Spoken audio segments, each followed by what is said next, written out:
uko katika Uislamu, heshima yetu uko katika Uislamu.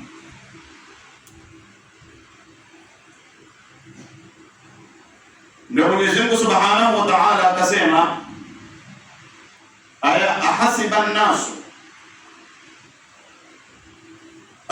an-nasu an yutraku an yaqulu amanna wa hum la yuftanun.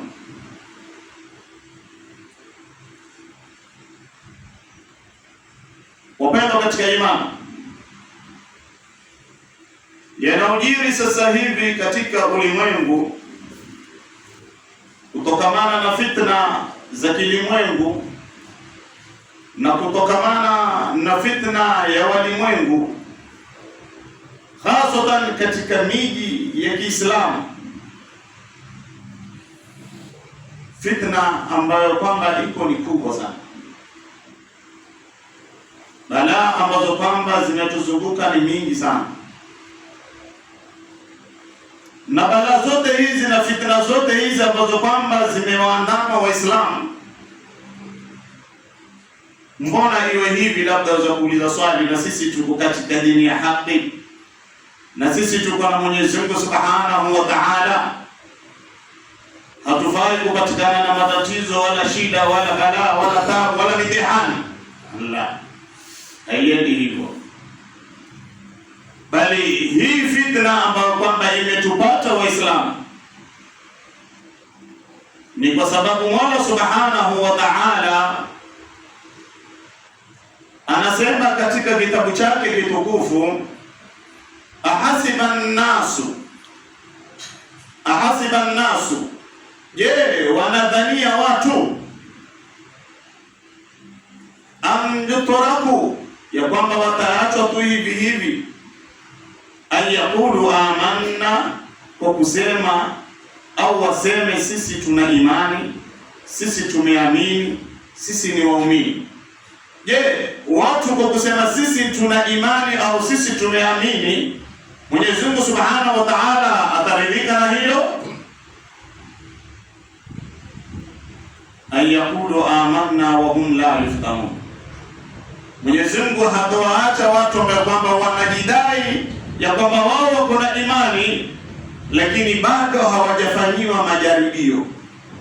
Kwa hiyo mpaka ufanyiwe majaribio, ni mpaka ufanyiwe mitihani na Mwenyezi Mungu Subhanahu wa Ta'ala. Utakapovuka mitihani kama hiyo, utakapoipita mitihani kama hiyo, basi hapo unaweza sasa wewe kujipiga kifua kama muumini. Lakini bila ya mitihani, bila ya majaribio, bila ya matatizo, bila ya shida, bila ya balaa, bila ya migogoro, wewe bado imani yako lazima upatiwe misukosuko. Utakapoivuka ile misukosuko, sasa utaingia katika imani kamili. Wala nabluwannakum, Mwenyezi Mungu Subhanahu wa Ta'ala anasema, wala nabluwannakum hatta na'lama almujahidina minkum was-sabirin. Allah Subhanahu wa Ta'ala anasema, hakika tutawafanyia mitihani nyinyi wanadamu, hakika tutawafanyia mitihani nyinyi waumini, hatta na'lama almujahidina minkum, mpaka tuje tujue ni kina nani katika nyinyi waumini ambao kwamba ni watu wenye bidii, wenye juhudi ya dini. Hatta na'lama almujahidina, mpaka tujue ni kina nani ambao kwamba wana juhudi na dini, wana bidii na dini, wamejitolea kwenye dini ya Allah Subhanahu wa Ta'ala. Wasabirina, vile vile tujue ni kina nani ambao kwamba wamejifunga na sifa ya subra. Unapopatikana na mitihani na balaa, ukaweza kujiweka kwenye kipimo cha subra, ukaweza kusubiri, na Mwenyezi Mungu atakulipa subra, ama atakulipa ujira wa subra yako. Wapendwa katika imani, kila ambacho kwamba sasa hivi tukiona kimezuka katika baadhi ya miji ya Kiislamu, au mambo ambayo kwamba yamezuka katika baadhi ya miji ya Kiislamu kutokamana na migogoro, kutokamana na machungu ama uchungu anaopitia baadhi ya Waislamu, ima ni katika miji, ima ni katika kijiji, ima ni katika familia yako. Pia unaweza kupitia matatizo na migogoro na machungu. Kupitia familia yako inaweza kupea wewe machungu. Haya yote yako katika ulimwengu. Tusikia mtu akulalamikia familia yake namna inavyompa uchungu wa maisha. Utasikia mtu analalamika namna familia yake inavyoenda mbio kumweka awe katika hali ngumu ya kimaisha, kwa sababu familia imetaka huyu bwana awe fanye kitu fulani na bwana amekataa kufanya kitu fulani. Basi familia inashikana kukuhakikisha wewe umepigwa na ulimwengu mpaka urudi kwao, uwanyenyekee, uwaombe msamaha. Hapo ndio sasa watoe msaada wao au mchango wao, ili na wewe usimame kimaisha. Hapo ndipo umma wa Kiislamu tulipofikia. Tutafutiana matatizo, tutasababishiana matatizo. Ili kumsaidia wewe mtu, ili uweze kumsaidia ni mpaka akubali yale yako. Asipokubaliana na wewe, basi wewe hata kama una uwezo wa kumtoa kwenye shida, hutomtoa. Wewe hata kama una uwezo wa kumsaidia na yeye afaulu kimaisha, hutomsaidia, sababu hajakubaliana na yangu ninayoyataka. Upendo katika imani. Mitihani ni sehemu katika maisha ya mwanadamu. Mitihani na majaribio ni sehemu katika maisha ya Muislamu. Lazima utakutana na mitihani na majaribio kadha wa kadha. Bali uweza kukutana na mitihani ndani ya nyumba yako, wewe na mke wako. Mwanamke atakuleta mitihani mpaka ukashangaa, kweli huyu ndiye yule niliomuoa mimi? Lakini si kwamba wewe uchukue hatua ya kumwacha yule mwanamke. Wewe chukua hatua uone kwamba Mwenyezi Mungu anakupima imani yako. Mwenyezi Mungu anakujaribu imani yako. Mwenyezi Mungu anakufanya mtihani katika imani yako. Mtume Muhammad sallallahu alayhi wa alihi wasallama alipewa mitihani. Alipoanza kusema, aliambiwa fasda' bima tu'mar wa a'rid 'anil mushrikin. Watu wa kwanza waliosimama na kumpinga Mtume Muhammad ilikuwa ni familia yake, si watu wa kando. Watu wa kwanza kumpinga Mtume Muhammad sallallahu alaihi wasallam ilikuwa ni katika jamaa zake. Angalia mtihani kiasi gani, ni machungu iliyoje. Wataraji mtu wako kushike mkono, mtu wako ndio amekukanyaga. So wewe pia mitihani ambayo kwamba unaipitia, Mwenyezi Mungu anaipima imani yako, ima katika familia yako wewe na mke wako na watoto wako, ima katika familia kubwa, kujifungua mjomba, shangazi, uncle wa hakadha na kuendelea. Yote hiyo ni majaribio. Mola Subhanahu wa Ta'ala anakupea, utaivuka ama utaanguka. Ndio Hasan al-Basri akasema, inna Allah idha ahabba qauman ibtalahu. Inna Allah idha ahabba qauman ibtalahu. Mwenyezi Mungu Subhanahu wa Ta'ala anapoipenda jamii fulani ama anapompenda mtu fulani au akiwapenda watu fulani, huwapelekea mitihani. Kwa hivyo wewe kiasi utakapopata mitihani, jua ya kwamba hii ni mtihani kutoka kwa Allah Subhanahu wa Ta'ala. Kiasi utakapokumbwa na matatizo, wewe hapo kwa hapo upitisha kwenye akili yako kwamba hii ni majaribio Mwenyezi Mungu Subhanahu wa Ta'ala atakakuinua. Na ukiinuliwa kama mpaka upimwe imani yako, utawezana. Inna Allah idha ahabba qauman ibtalahu faman sabara falahu sabr wa man jazaa falahu aljazr. Ambaye kwamba mitihani itamkuta na atasubiri, basi huyo atakuwa ni mwenye kupata malipo ya subra. Na ambaye kwamba atalalamika na mitihani aliyopewa, basi atapata malipo ya ulalamishi wake na malalamiko yake kwa watu. Ukajisahau kwamba hii mitihani imetoka kwa Allah, ukasahau ya kwamba wewe ni Muislamu, ukasahau ya kwamba Uislamu unafaa kuonyesha kwamba mimi nafaa niwe na subra ili niweze kuvuka mitihani kama hii, ili niweze kuwa na heshima yangu. Manake unapopatikana na mitihani unakwenda kufeli mpaka unakosa ile heshima yako, pia inaanguka chini, unafanya mambo ambayo kwamba hata hayaeleweki, unalalamika kiasi kikubwa mpaka watu wanakushangaa. Kila unayemuona unamweleza shida zako na kutaka kusaidie, hiyo tayari umeangusha heshima yako, umeangusha heshima ya Uislamu, ama umeangusha heshima ya Uislamu. Uislamu, ulimwengu una migogoro mingi sasa hivi, una vita vingi sasa hivi. Yote hayo ni kwamba Uislamu ndio umelengwa. Sayyidina Umar anasema katika maneno yake, nahnu qaumun a'azzana Allahu bil-Islam, nahnu qaumun a'azzana Allahu bil-Islam fa in ibtaghayna al-'izzata bighayrihi adallana Allah. Sayyidina Umar ibn al-Khattab radiyallahu anhu warda anasema, nahnu qaumun a'azzana Allahu bil-Islam, sisi ni jamii ambayo kwamba heshima yetu imeenda juu kwa sababu ya Uislamu. Sisi ni jamii, heshima yetu imekuwa juu sana kwa sababu ya Uislamu. Sisi ni jamii ambayo kwamba tumekuwa waheshimiwa kwa sababu ya Uislamu. Sisi ni jamii tumekuwa wenye nguvu kwa sababu ya Uislamu. Leo nguvu yetu Waislamu iko wapi? Leo heshima yetu Waislamu iko wapi? Tumeitupa heshima yetu, tumeiacha nguvu yetu ikachukuliwa na watu wasiokuwa Waislamu.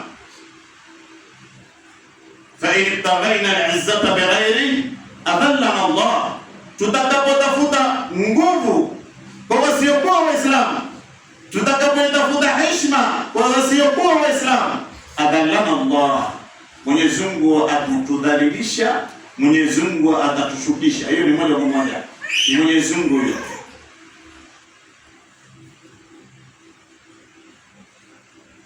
Fa in ibtaghayna, tukitafuta al-izzata bighayrihi, utukufu, nguvu kutoka kwa watu wasiokuwa Waislamu, adallana Allah. Kwa hivyo Muislamu ni nguvu, Uislamu unahitajia nguvu, na nguvu ya Uislamu ni mimi na wewe Waislamu. Tutakapoitupa nguvu kama hii, itachukuliwa na wasiokuwa Waislamu na watatugonga nayo. Al-mu'minu qawiyyun khayrun wa ahabbu ila Allah min al-mu'min ad-dha'if. Al-mu'minu qawiyyun, mu'min mwenye nguvu,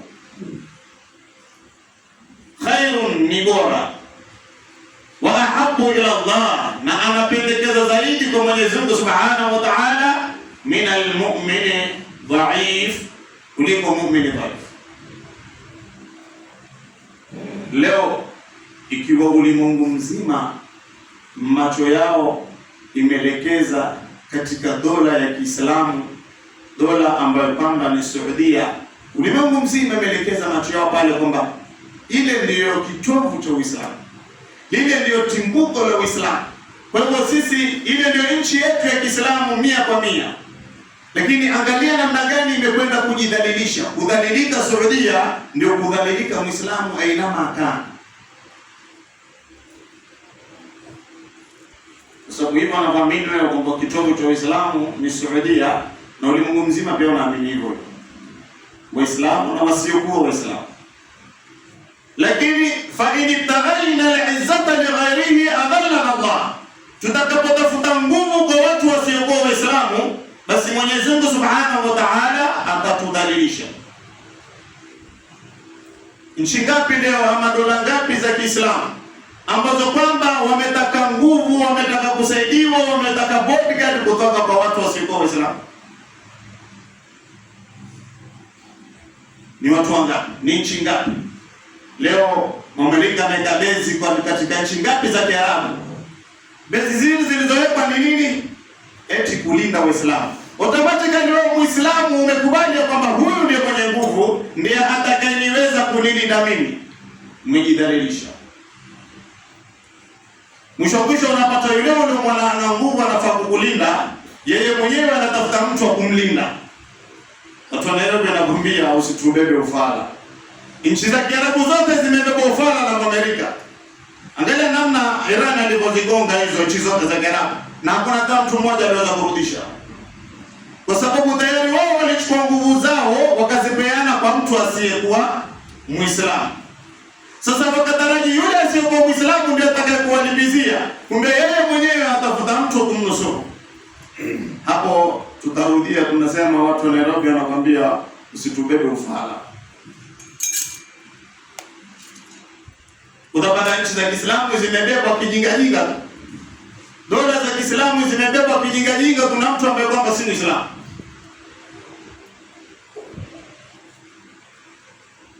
Mwenyezi Mungu Subhanahu wa Ta'ala akaweza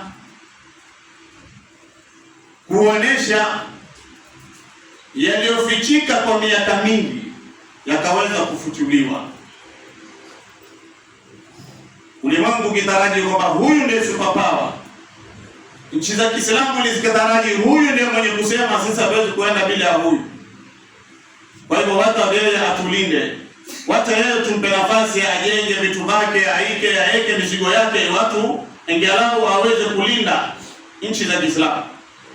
Tukitafuta nguvu kutoka kwa watu wasiokuwa Waislamu, basi Mwenyezi Mungu atatudhalilisha.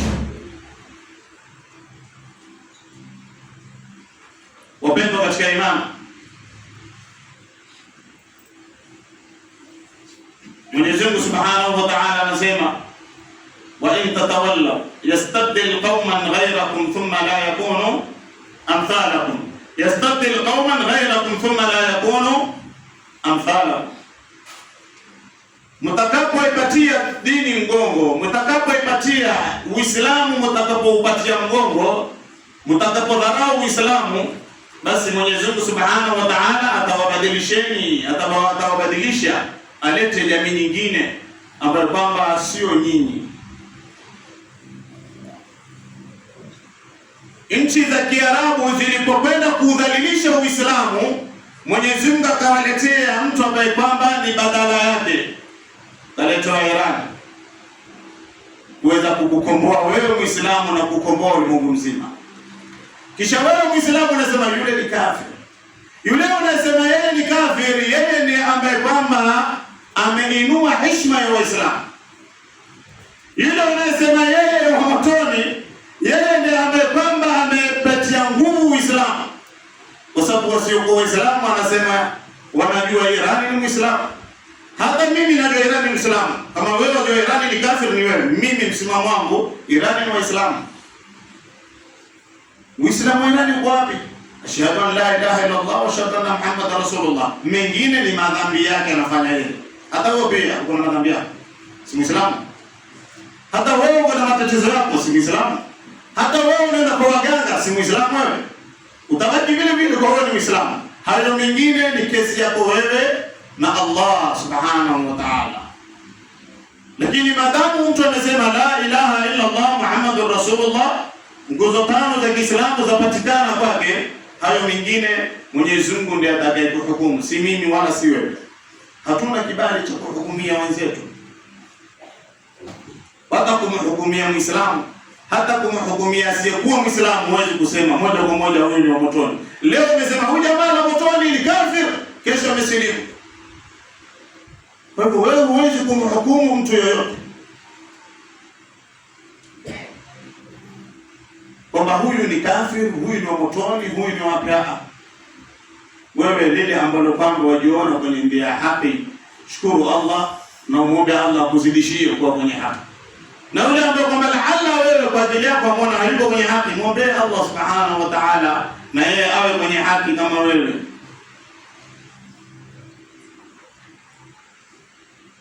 Upendo katika Islam. Mwenyezi Mungu atuambia wa in tatawallaw yastabdil qauman ghayrakum thumma la yakunu amthalakum. Mtakapoipea dini mgongo, Mwenyezi Mungu atakuibadilisha, atawabadilisheni nyinyi, kisha ataleta jamii nyingine isiyokuwa nyinyi. Ndio mashaka wengine wakasema hapa ilikuwa imelengwa wa itatawallau, wakasema ni Waarabu, yastabdil qauman ghayrakum, wakaletwa Waajemi wale Mairani wale ni Waajemi, wale si Waarabu, na wale ndio ambao kwamba wanatetea Uislamu kuanzia wakati wa nyuma, si jana na juzi. Wale ndio wanapeana msaada kwa nani? Kwa Gaza.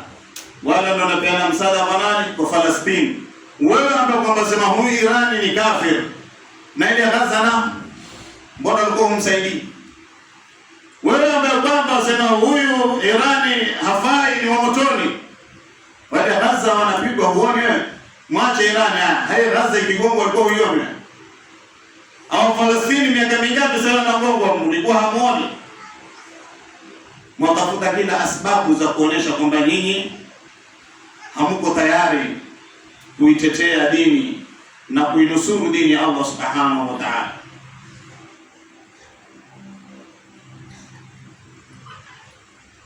Sisi leo letu kubwa tukimbilia tu kwenye mahabari. Asubuhi mtu akiamka akimbia yeye mwenyewe, wacha nifungue radio yetu asikize kuna habari gani za Iran leo. Akiamka tu gari jioni saa moja, wacha nifungue Iqra nisikize kuna habari gani mpya. Wacha nifungue TV Al-Huda niangalie kuna habari gani mpya.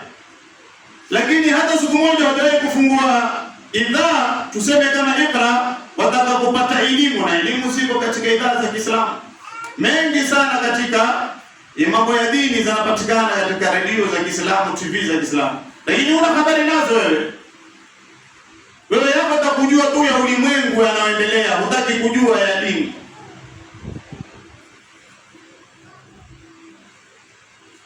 Ukiulizwa katika redio Iqra ni shehe gani wewe wamjua kwamba time fulani kila siku anapatikana, ama utakuwa hujui? Kwa sababu wewe ufuatilii mambo ya Kiislamu, ufuatilii dini wewe. Wewe ufuatilia yako tu ya kilimwengu. Siku moja tulimwalika shehe mmoja hapa anaitwa Ibrahim Dodoma. Katoa speech yake kimaliza, kuna mzee mmoja hapa nikamuuliza, "Unamjua huyu?" Akaniambia, "Hii sauti hii mimi sijui, naanza leo kumuona, lakini hii sauti wanaisikia kwenye redio yetu kila siku." Mzee Muhammad Raja kule pale. Yeye anafuatilia mashehe wanaoenda Iqra kutoa elimu ya dini. Mambo habari nafikiri anaja na wewe. Basi ikiwa unafuatilia habari na dini pia yatolewa, mafundisho mengi sana yanapatikana katika idhaa za Kiislamu, lakini Waislamu tufuatilia idhaa za kikufari kabisa. Kwa sababu huko mara shaleta Qur'ani, mara shaleta hadithi ya Mtume, wao watakuletea habari kisha kiburudisho letwe kinyimbo kidogo hapo. Si ndio? Hapo tutakuwa tumefeli Waislamu. Hapo inakuwa tumefeli. Muislamu, Mwenyezi Mungu Subhanahu wa Ta'ala anatuambia, "Intansurullaha yansurukum wa yuthabbit aqdamakum." Kiasi ambapo kwamba tutainusuru dini ya Mola Subhanahu wa Ta'ala, na Mola Subhanahu wa Ta'ala na yeye atatunusuru, atatuokoa.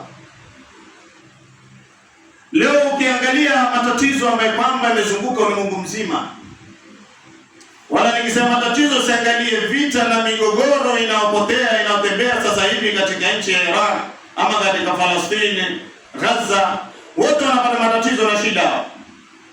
Acha huko ni mbali.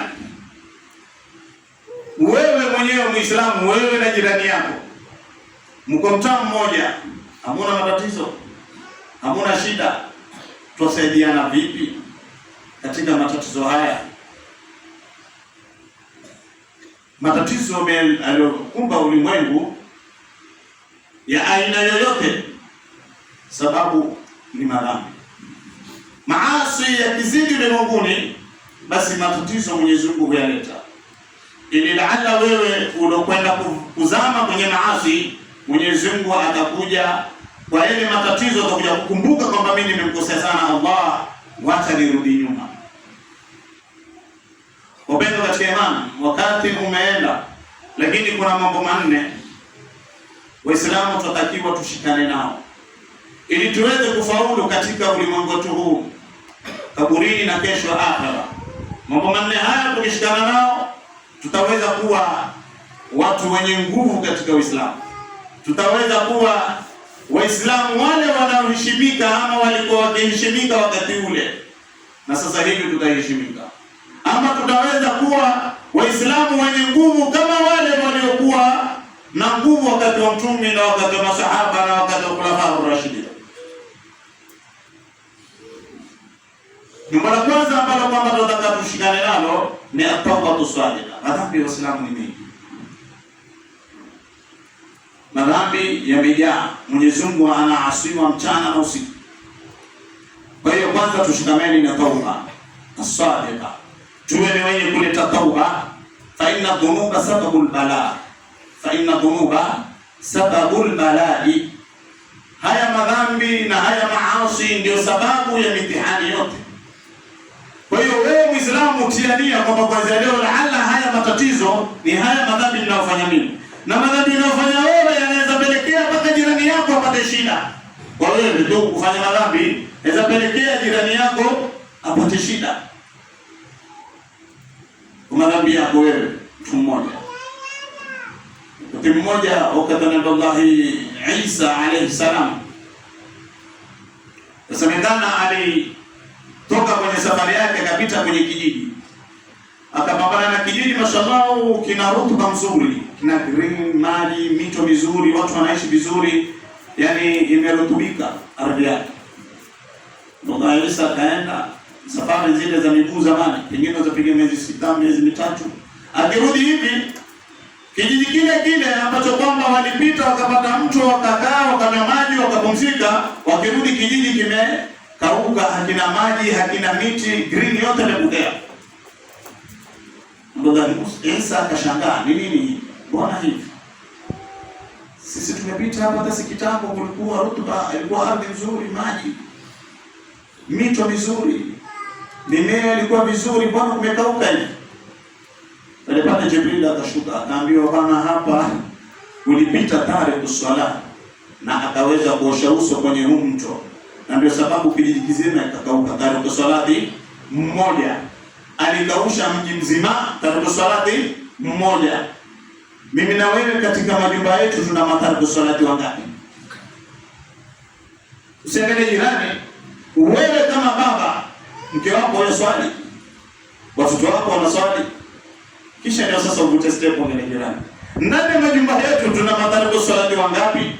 Kisha wewe unaona matatizo yamekuandama, shida zimekuandama, balaa zimekufuata, kumbe wewe mwenyewe ndio umejitabia. Hakuswaliwi nyumbani. Kwa hiyo wewe madhambi yako tu moja unaweza kusababisha watu wengi wakapata shida. Kwa hiyo jambo la kwanza tushikamane na tauba, tuleteni tauba tuweze kurudi kwa Allah subhanahu wa ta'ala. Ndio Imam Ali Sayyidina Ali karamallahu wajha anasema, ma nazala bala'un illa bi dhanbi wa ma rafa'a illa bit tauba. Haishuki balaa na hayashuki matatizo isipokuwa kwa maasi, na matatizo hataondoka isipokuwa kwa toba. Tunapoleta tauba, Mwenyezi Mungu ataleta fatih. Jambo la pili, aluzumi jama'ati almuslimin, kujilazimisha kushikana Waislamu kuwa kitu kimoja. Wa tarki alfurqati, na kuacha kugawanyana. Wa nizaati, na kugombana. Tutakapoweza kushikana na Waislamu, jambo la pili ni kushikana na tuache kutengana na tuache mizozo, basi tutaweza kufaulu. Kutengana. Leo Waislamu tuko makundi wangapi? Ama tuko makundi mangapi? Hapa ndipo ambapo kwamba Yahudi anakwenda kutugonga napo Waislamu, ni baada ya mruli hapa.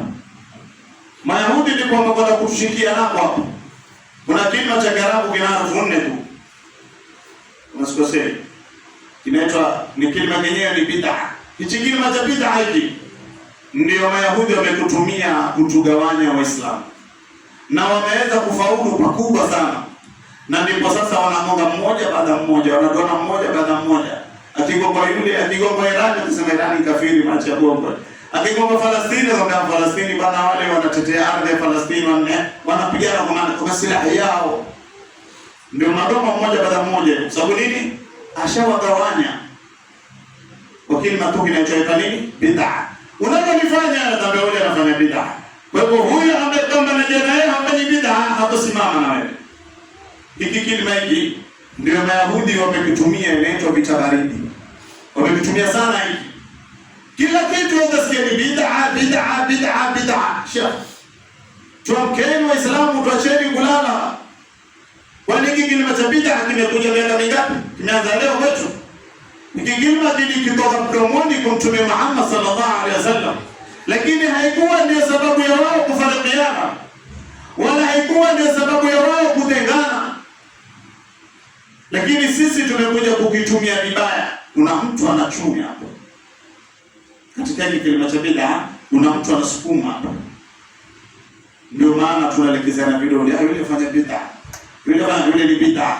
Hizo bid'a sasa tumekwenda tumegawanyika, tumekuwa tukuliwa mmoja mmoja, na mwisho Waislamu tumebakia tu kuchukiana bila ya sababu.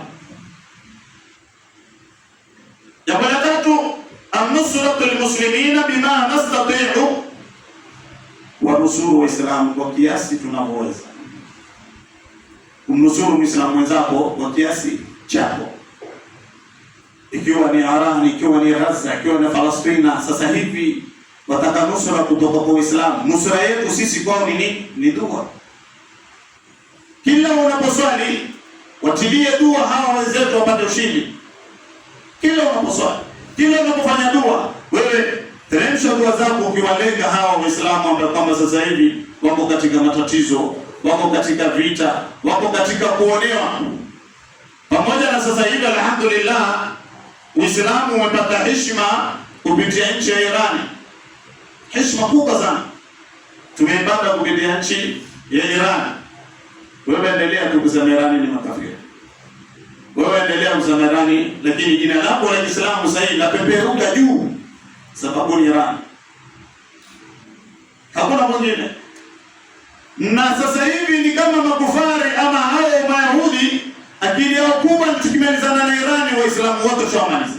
Pekee yake Iran ndio inasumbua akili ya hawa Mayahudi, lakini anajua nikifaulu hapa nikimaliza, basi walobaki wote kwangu ni kufanya hivi tupitisha, kufanya hivi tu basi. Fa in taraina al-izza li ghayrihi adalla Allah. Tukitafuta nguvu kutoka kwa wasio Waislamu, Mwenyezi Mungu atakudhalilisha. Leo Waislamu washaona kwamba kumbe yule bwana hana nguvu yoyote, mwenye nguvu ni Iran, lakini bado Muislamu hataki kumuunga. Uliona jamaa aliwekea tu vitu morongorongo bana, hazina nguvu yoyote, kumbe ni uongo. Mshike Iran basi, ile pesa ukimpa yule kafiri mpatie huyu. Huyu pia kwako pia si kafiri huyu, lakini unamwona huyu ana nguvu kushinda yule. Sasa mshike huyu ambaye kwamba unamwona ndio sasa amebabaisha ulimwengu. Lakini si lengo kwamba bana yule ni kafiri, lengo ni Waislamu tushatiwa kasumba mbaya, akili zishaharibiwa, divide and rule, tushagawanywa. Sasa pekee hapo ni kutawaliwa tu, nikupelekwa na vile wanavyotaka wao. Nusratul muslimina bima nastati'u, kwa nusuru Waislamu kwa kiasi tunavyoweza, kwa dua. Wale waliokule wanataka dua. Dua ni silahul mu'min, dua ndio silaha ya mu'min. Dua silaha ya mu'min. Mtume sallallahu alaihi wasallam asema dua ni silaha ya mu'min. Kwa hivyo wewe kama unaona limekugusa sana la Waislamu wanaodhalilika, wanaoteswa, wanaodhulumiwa sasa hivi, basi usilalamike tu na kwa fanya dua kwa wingi, hapo usiku swali kwa kusudie katika dua zako. Ndio Sufyan Thawri anasema idha ra'aita ar-rajula yukthiru min ad-du'a li akhwanihi fi al-ghayb fa'lam annahu as-sadiq. Imam Sufyan Thawri anasema ukimwona mtu anamwombea sana mwenzake dua, anafanyia sana wenzake dua, amdhahara al-ghayb, na yule anafanya dua tahajjud, basi ujue huyu anafanya maombi ana ukweli katika maombi yake, na ule ukweli wake huenda dua yake ikakubaliwa. Kwa hivyo sisi Waislamu kuombea Waislamu wasiokuwa Kenya, hiyo ni kana tuna ukweli na tuna imani, na huenda dua ikapita. Lakini ukimwambia mtu unayemwona face to face anaweza kuona mdanganya. Muombea na dua dhahar al-ghaib ni dua kabuli hiyo. Tuambiwa dua dhahar al-ghaib kiasi unapomwombea mtu mwenzako ambaye hajui kama wewe atamwombea, malaika nao wanakuombea wala kamithlu dhalik. Hayo unamwombea mwenzako ya kheri na Mwenyezi Mungu pia akupe wewe. La nne, athabatu adamu al-ya'si fa inna an-nasra qaribun wal farju ati. Wal faraju ati. Athabat wa adam al-ya'si, kuthubutu katika jambo na kutokata tamaa katika mambo. Unapopatikana na mitihani na matatizo, usikate tamaa, simama na subra. Baada ya subra kutakuja faraja.